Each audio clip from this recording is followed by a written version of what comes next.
बरेचसे आमदार आणि खासदार हे गुन्हेगारी पार्श्वभूमीचे आहेत. गुन्हेगारी पार्श्वभूमी असेल त्यांनाच आजकाल राजकारणामध्ये फार जास्त महत्त्व दिले जात आहे. आपण आपले लोकप्रतिनिधी म्हणून ज्यांना पाठवतो ते गुंडागर्दी करणारे नसले पाहिजे. ते आमदार खासदार झालेले आहेत आणि त्यांच्यावर गुन्हे प्रलंबित आहेत. त्यांचे गुन्हे लवकरात लवकर तडीस गेले पाहिजे. महाराष्ट्र राज्यामध्ये जे खासदार आणि आमदार अनेक जण आहेत त्यांच्यावर हत्या आणि बलात्काराचे सुद्धा गुन्हे आहेत. सर्वोच्च न्यायालयाच्या आदेशानुसार मुंबई उच्च न्यायालयाला आदेश देण्यात आले की लवकरात लवकर हे गुन्हे चालले पाहिजे, हे खटले चालले पाहिजे. उच्च न्यायालय हे दरवर्षीचा डेटा प्रसिद्ध करतात. प्रलंबित फौजदारी गुन्हे जे आहेत त्याचं स्वरूप काय आहे प्रत्येक जिल्ह्यामध्ये. कारण की राजकीय पक्षांनी हे ठरवलेलं आहे की इलेक्टिव्ह मेरिट ज्यांच्यामध्ये असेल, निवडून येण्याची क्षमता ज्यांच्यामध्ये असेल त्यांना ते तिकीट देणार. नमस्कार, मी ॲडव्होकेट असीम सरोदे. असीम सरोदे लॉजिकल या यूट्यूब चॅनलमध्ये आपल्या सगळ्यांचं स्वागत आहे. आपण सातत्याने बघत आलेलो आहे की बरेचसे आमदार आणि खासदार हे गुन्हेगारी पार्श्वभूमीचे आहेत. कदाचित असंच झालेलं आहे की गुन्हेगार असतील, गुन्हेगारी पार्श्वभूमी असेल त्यांनाच आजकाल राजकारणामध्ये फार जास्त महत्त्व दिले जात आहे आणि त्यामुळे राजकारणाचं गुन्हेगारीकरण जे झालेलं आहे ते अत्यंत चिंताजनक आहे. आपण आपले लोकप्रतिनिधी म्हणून ज्यांना पाठवतो ते गुंडागर्दी करणारे नसले पाहिजे. ते बेताल वक्तव्य करणारे नसले पाहिजे. ते अश्लील भाषा बोलणारे नसले पाहिजे. ते समाजामध्ये तीड निर्माण करणारं वक्तव्य करणारे नसले पाहिजे. ही साधारणतः आपली अपेक्षा असते मतदार म्हणून, नागरिक म्हणून, पण ती अपेक्षा बरेचदा पूर्ण होताना दिसत नाही. मी आज अत्यंत एका गंभीर विषयावर आपल्या सगळ्यांचं लक्ष केंद्रित करणार आहे की जे आमदार खासदार झालेले आहेत आणि त्यांच्यावर गुन्हे प्रलंबित आहेत, त्यांचे गुन्हे लवकरात लवकर तडीस गेले पाहिजे आणि ते गुन्हेगार आहेत की नाही हे सिद्ध झालं पाहिजे. किंवा आपल्याला हे लक्षात आलं पाहिजे की आपले लोकप्रतिनिधी जे आहेत त्यांच्यावरचे गुन्हे खोटे होते, तर आपल्याला आनंद होईल. परंतु आज अशी परिस्थिती आहे की महाराष्ट्र राज्यामध्ये जे खासदार आणि आमदार अनेक जण आहेत त्यांच्यावर हत्या आणि बलात्काराचे सुद्धा गुन्हे आहेत. ही वस्तुस्थिती आहे आणि एकूण 405 फौजदारी गुन्हे अशा आमदार आणि खासदारांवर महाराष्ट्रातल्या प्रलंबित आहेत. त्यातले काही माजी आमदार आणि माजी खासदार सुद्धा आहेत. त्यामुळे मुंबईमध्ये आपण पाहिलं तर 236 आमदार आणि खासदारांवर गुन्हे प्रलंबित आहेत, गंभीर स्वरूपाचे गुन्हे आहेत. तर औरंगाबाद म्हणजे छत्रपती संभाजीनगर या विभागामध्ये 106 गुन्हे आमदार आणि खासदारांवर आहेत. तर नागपूर विभागामध्ये 73 गुन्हे आमदार आणि खासदारांवर आहेत.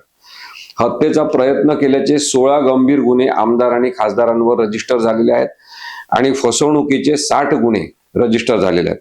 सरकारी कामात अडथळा आणण्याचे काही गुन्हे रजिस्टर आहेत. आपण हे समजू शकतो की लोकांसाठी चळवळी करताना, आंदोलन करताना काही गुन्हे रजिस्टर झालेले असतील. पण मी गंभीर गुन्ह्यांबद्दल बोलतोय. म्हणजे 2 तर अत्यंत गंभीर गुन्हे आहेत. एक हत्येचा गुन्हा आहे आणि एक बलात्काराचा गुन्हा आहे.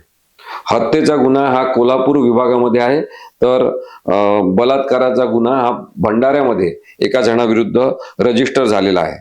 सर्वोच्च न्यायालयाच्या आदेशानुसार मुंबई उच्च न्यायालयाला आदेश देण्यात आले की लवकरात लवकर हे गुन्हे चालले पाहिजे, हे खटले चालले पाहिजे आणि लोकांना स्पष्टपणे निदर्शनास आणलं पाहिजे की जे गुन्हेगार असलेले आमदार खासदार आहेत त्यांना आपण पदावर राहू देणार नाही.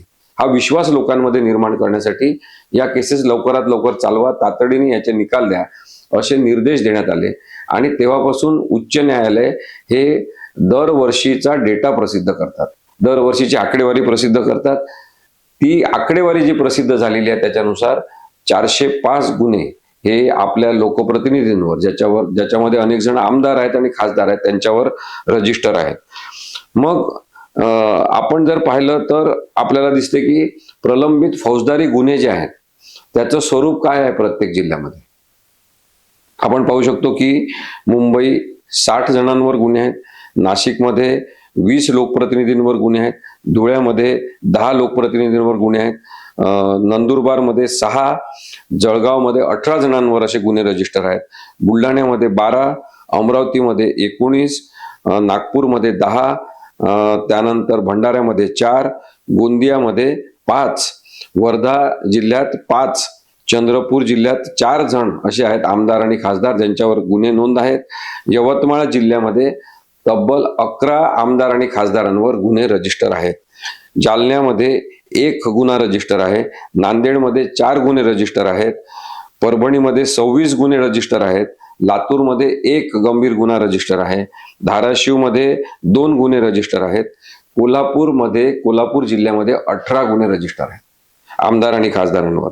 तर सांगलीमध्ये 3 गुन्हे आहेत, सोलापूरमध्ये 25 जणांवर 25 लोकप्रतिनिधींवर गुन्हे नोंद आहेत, बीडमध्ये 17 जणांवर आहेत, अहिल्यानगरमध्ये 8, छत्रपती संभाजीनगरमध्ये 13, अकोल्यामध्ये 3 जणांवर, पुण्यामध्ये 31 जणांवर गुन्हे नोंद आहेत, रायगडमध्ये 8, साताऱ्यामध्ये 7, रत्नागिरीमध्ये तब्बल 13 जणांवर गुन्हे नोंद आहेत. म्हणजे 13 गुन्हे नोंद आहेत असं समजू, 13 जण नसतील ते, परंतु 13 जणांवर गुन्हे नोंद आहेत. सिंधुदुर्गामध्ये 14 गुन्हे नोंद आहेत लोकप्रतिनिधी विरुद्ध. मग असे गुन्हेगारी प्रवृत्तीचे लोकप्रतिनिधी असतील तर तिथे लवकरात लवकर केसेस चालवल्या पाहिजे. त्या केसेस चालवण्याची मागणी आता आपण नागरिकांनी केली पाहिजे. नागरिकांना आम्हाला स्वच्छ प्रतिमेचे, गुन्हेगारी पार्श्वभूमी नसलेलेच लोकप्रतिनिधी पाहिजे असा आग्रह आपण धरला पाहिजे. कारण की राजकीय पक्षांनी हे ठरवलेलं आहे की इलेक्टिव्ह मेरिट ज्यांच्यामध्ये असेल, निवडून येण्याची क्षमता ज्यांच्यामध्ये असेल त्यांना ते तिकीट देणार. आणि मग निवडून येण्याची क्षमता असलेले कोण आहेत? ते गुन्हेगार आहेत, ते भरपूर पैसा असलेले आहेत, ते दंगली घडवणारे आहेत, ते जाती धर्माच्या नावाने तेढ निर्माण करणारे आहेत. गुन्हेगारी पार्श्वभूमी असेल तर कदाचित हा त्यांचा एक मोठा सद्गुण ठरत आहे राजकारणामध्ये येण्यासाठी आणि राजकारणात प्रस्थापित होण्यासाठी. अशा गुन्हेगारी प्रवृत्तीच्या लोकांना आपण हद्दपार केलं पाहिजे.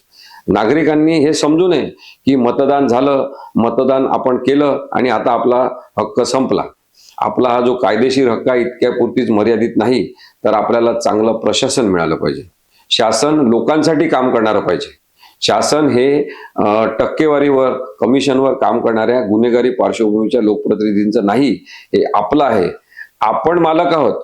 हे लोकप्रतिनिधी जे आहेत ते निवडून दिलेले आपले प्रतिनिधी असणारे नौकर आहेत. तसं पाहिलं तर लोकशाहीसाठी नौकर म्हणून काम करणाऱ्यांनी मालक होण्याचा प्रयत्न करू नये हे आपल्याला सांगायला पाहिजे. आणि गुन्हेगारी पार्श्वभूमी असलेले लोक आम्हाला नकोत हे आपण आता ठणकावून सांगण्यासाठी सगळ्या या जिल्ह्यांमध्ये महाराष्ट्रातल्या आपण सगळ्यांनी जे जे सजग नागरिक आहेत, ज्यांना ज्यांना लोकशाही आणि संविधान याच्याबद्दल आदर आहे आणि प्रेम आहे, अशा सगळ्या लोकांना मला विनंती करायची आहे की तुम्ही आपापल्या जिल्ह्यातल्या न्यायालयांमध्ये जा, कोणत्या लोकप्रतिनिधींवर कोणते गुन्हे दाखल झाले त्याची माहिती घ्या आणि ते गुन्हे लवकर चालले पाहिजे याच्यासाठी तिथल्या प्रमुख जिल्हा न्यायाधीशांना भेटा. ज्या न्यायालयात केस सुरू आहे त्या न्यायालयातल्या न्यायाधीशांना जाऊन नागरिकांतर्फे अर्ज दाखल करा की आम्ही विक्टीम आहोत या सगळ्या प्रकरणाच्या. या गुन्हेगारी पार्श्वभूमी असलेल्या लोकप्रतिनिधींमुळे आम्ही अन्यायग्रस्त आहोत आणि आमची अशी इच्छा आहे की या केसेस लवकर चालल्या पाहिजे. अशी विनंती आपण न्यायालयांमध्ये जाऊन करा. नागरिकांचा सक्रिय सहभाग न्यायव्यवस्थेमध्ये न्यायालयांच्या माध्यमातून लोकशाही पूर्ण पद्धतीने वाढवला पाहिजे.